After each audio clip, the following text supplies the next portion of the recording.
संस्थापकाय च धर्मस्य सर्वधर्मस्वरूपिणे अवतारवरिष्ठाय রামকৃষ্ণায় তে নমঃ। ঠাকুর, মা ও স্বামীজিকে আমার ভক্তিপূর্ণ প্রণাম জানিয়ে আজ পাঠ করব পরম পুরুষ শ্রী শ্রী রামকৃষ্ণ, পর্ব নম্বর 14। দিনে দিনে পাগলামি বেড়েই চলেছে গদাধরের।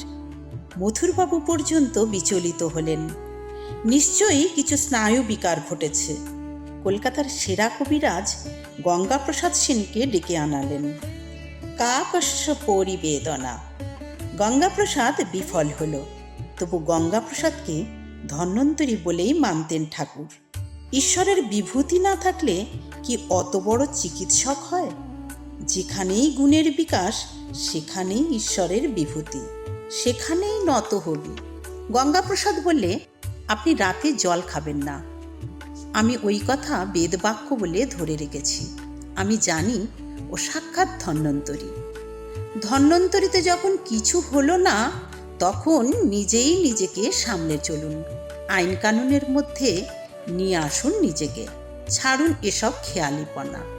ঈশ্বর যে ঈশ্বর, সে পর্যন্ত তার নিজের আইন মেনে চলে, বললেন মথুরবাবু। নিজের নিয়মে লঙ্ঘন করার তার ক্ষমতা নেই। গদাধর থমকে গেল। সে কি কথা? যে আইন তৈরি করেছে সে ইচ্ছে করলে তার রদবদল করতে পারে না? সে কি স্বাধীন নয়? কি করে হবে? নিজে নিয়ম করে নিজেই আবার তা ভাঙলে নিজের কাছে জবাবদিহি দেবেন? বাহ, সব তার খেলা, ভাঙা গড়ার খেলা। তার কাছে আবার নিয়ম কি? তিনি সমস্ত নিয়মের বাইরে। কিছুতেই মানলেন না মথুরবাবু। বললেন, লাল ফুলের গাছে লাল ফুলই হয়, সাদা ফুল হয় না। কই ফুটুক দেখি তো সাদা ফুল। ইচ্ছাময়ের ইচ্ছা হলে হতে পারে না এটুকু? অখিল লোকনাথের হাত পা কি নিয়মের নিগড়ে বাঁধা? তিনি কি খর্ব না পঙ্গু? পরদিন সকালে মন্দিরের বাগানে লাল জবা ফুলের গাছে একই দেখছে গদাধর। একই ডালে দুটো ফিকড়িতে দুটি ফুল রয়েছে ফুটে, একটি টুকটুকে লাল আর একটি ধপধপে সাদা। উল্লাসে অধীর হয়ে গদাধর ডালটা ভেঙে ফেলল হাত বাড়িয়ে। চলল মথুরবাবুর কাছে। এই দেখো, ঈশ্বর কি অল্প না অক্ষম না আবদ্ধ? কৃপানিধি কি কখনো কৃপণ হতে পারেন? মথুরবাবু হার স্বীকার করলেন। চেয়ে দেখলেন তার চোখের সামনে তার গুরু দাঁড়িয়ে। যিনি অন্ধকার থেকে আলোকে নিয়ে যান তিনিও গুরু। যিনি অন্ধকার দেশে আলোর সংবাদ নিয়ে আসেন তিনিও। যদি তাপ বা আলো চাও, উদ্দীপিত আলোর আশ্রয় নিতেই হবে।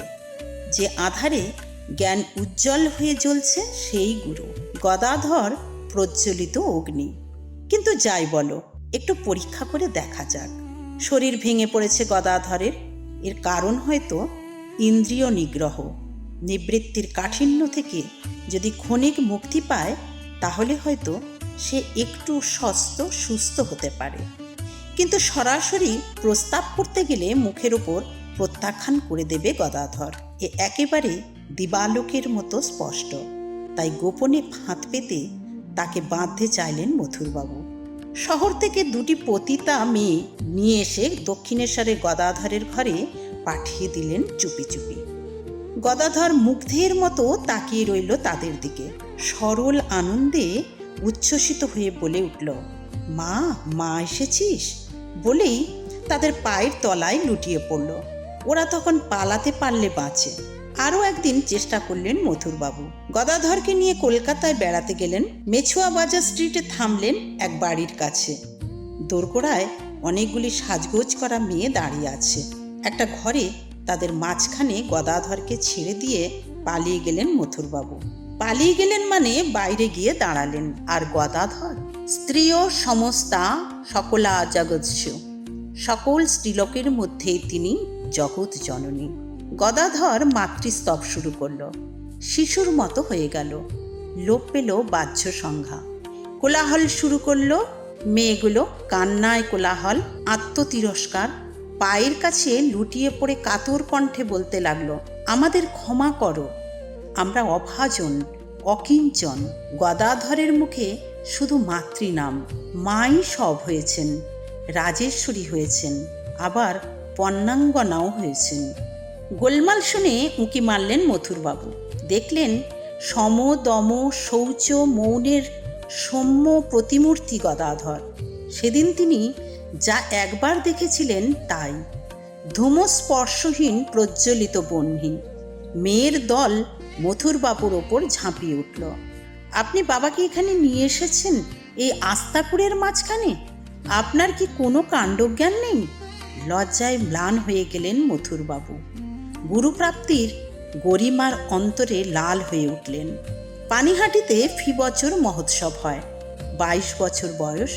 সেখানে গিয়েছে গদাধর। সেবার সেখানে বৈষ্ণবচরণ গোস্বামীর সঙ্গে তার প্রথম দেখা। বৈষ্ণবচরণ যেমন পণ্ডিত তেমনি সাধক। ঠাকুরবাটিতে বসে আছে গদাধর। বৈষ্ণবচরণ তাকে দেখে লাফিয়ে উঠলেন, চিনে নিলেন এক নিমেষে। আলোক সুন্দর দিব্য পুরুষ। 5টা টাকা হঠাৎ দিতে চাইলেন গদাধরকে। কি করে আনন্দ জানাবেন যেন বুঝতে পারছেন না। বললেন, আম কিনে খাও। না না, টাকা দিয়ে কি হবে? আম না খেলে কি হয়? বৈষ্ণবচরণ ছাড়বার পাত্র নন। হৃদয়কে গছালেন, আম কেনালেন, বললেন ভোগ হবে। তারপর গদাধরকে মাঝখানে বসিয়ে কীর্তন শুরু করলেন। দেখতে দেখতে সমাধি হয়ে গেল গদাধরের। সমাধি ভঙ্গের পর ভোগের দ্রব্য খেতে দেওয়া হলো তাকে। আশ্চর্য, গলা দিয়ে কিছুই গলে না। এক হাতে মাটি আর এক হাতে কটা টাকা নিয়ে গঙ্গা তীরে বসেছে গদাধর। মনে মনে ওজন নেবার চেষ্টা করছে। কোনটা ভারী, কোনটার বেশি দাম, টাকা না মাটি, মাটি না টাকা?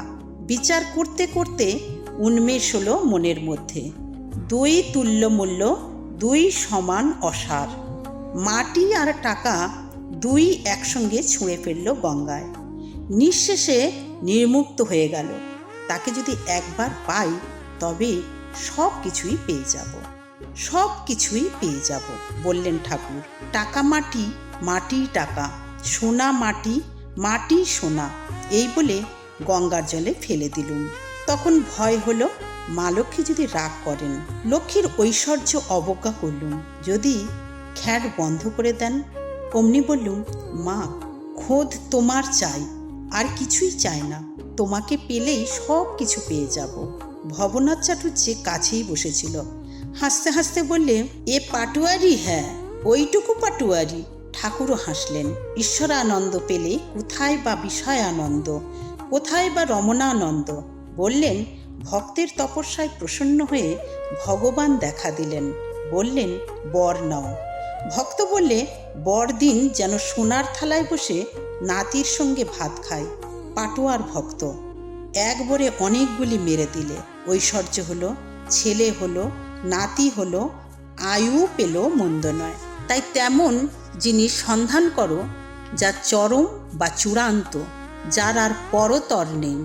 নারায়ণ বড় ঘরের ছেলে, অল্প বয়স, ছাত্র, কিন্তু ভগবানে অর্পিত চিত্ত। দক্ষিণেশ্বরে লুকিয়ে লুকিয়ে আসে। দক্ষিণেশ্বরে আসে বলে অভিভাবকেরা মারে, তবু না এসে পারে না। ঠাকুরের কোলের কাছটিতে তার স্থান। মাস্টার মহেন্দ্রগুপ্তকে জিজ্ঞেস করলেন ঠাকুর, একটি টাকা দেবে? কাকে?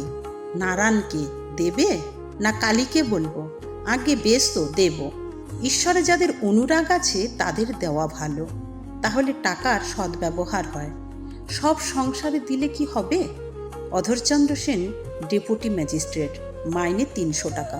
কলকাতার মিউনিসিপ্যালিটির ভাইস চেয়ারম্যান হওয়ার জন্য দরখাস্ত করেছে, মাইনে 1000 টাকা। অনেক চেষ্টা চরিত্র করেছে যাতে চাকরিটি হয়, সই সুপারিশ জোগাড় করেছে অনেক, তবু যেন এগোয় না। প্রতাপ হাজরা এসে বললে ঠাকুরকে, অধরের কাজটি হবে, তুমি মাকে একটু বলো। অধরও বললে, একবারটি বলুন। ঠাকুর রাখলেন ওদের অনুরোধ। মাকে একটিবার একটুখানি বললেন, মা, অধর তোমার কাছে আনাগোনা করছে, যদি হয় তো হোক না। বলেই সেই সঙ্গে সঙ্গেই আবার বললেন, কি হীনবুদ্ধি মা, জ্ঞান ভক্তি না চেয়ে তোমার কাছে এই সব চাচ্ছে। টাকা গঙ্গায় ফেলে দিয়ে সম্পূর্ণ ফাঁকা হয়ে গেল গদাধর। সমলোষ্ট্রস্ন কাঞ্চন হয়ে গেল। আরও কত অভিমান না জানি আছে। কাঙালিরা খেয়ে গেছে, মাথায় করে তাদের পাত ফেলে নিজে ঝাঁটা ধরে জায়গা পরিষ্কার করে দিলে। ম্যাথরের কাজ করতে লাগলো স্বচ্ছন্দে। শুধু তাই, কাঙালিদের উচ্ছিষ্টান্ন গ্রহণ করলে প্রসাদ জ্ঞানে। শুধু তাই, জীব দিয়ে চন্দন আর বিষ্ঠা স্পর্শ করলে। সর্বত্র ব্রহ্মস্বাদ, ভাবাবেশে সর্বদা বিভোর গদাধর। পূজা সেবার রীতিনীতি দূরস্থান। কালাকালি ঠিক থাকছে না, পূজা না করেই ভোগ দিয়ে দিলে। পূজার ফুলচন্দন দিয়ে নিজেকেই সাজিয়ে রাখলে। বেলা বয়ে যাচ্ছে, হয়তো ধ্যানই ভাঙল না। ক্রমে ক্রমে কর্মত্যাগ হয়ে যাচ্ছে গদাধরের, আসন্ন প্রসবা গর্ভিণীর মতো। একদিন ভাবাবেশে গদাধর বলে উঠল মথুরবাবুকে, আজ থেকে হৃদয়ে পুজো করবে। মথুরবাবুর কাছে দৈবাদেশের মতো শোনালো। হৃদয় বসল পূজার আসনে। গদাধরের ছুটি। ছুটি মানে মার জন্যে ছুটোছুটি, মার জন্যে কান্না। মাকে দেখতে যদি কখনো একটু দেরি হয়, আথাল পাতাল করে গদাধর। আছাড় খেয়ে পড়ে যায়। কোথায় পড়ল, আগুনে না জলে তার জ্ঞান নেই।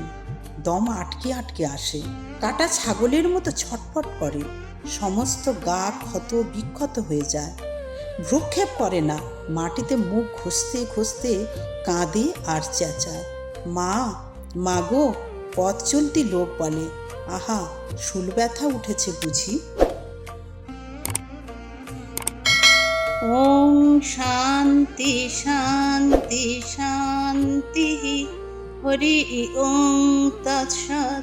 শ্রীরামকৃষ্ণার্পণমস্তু।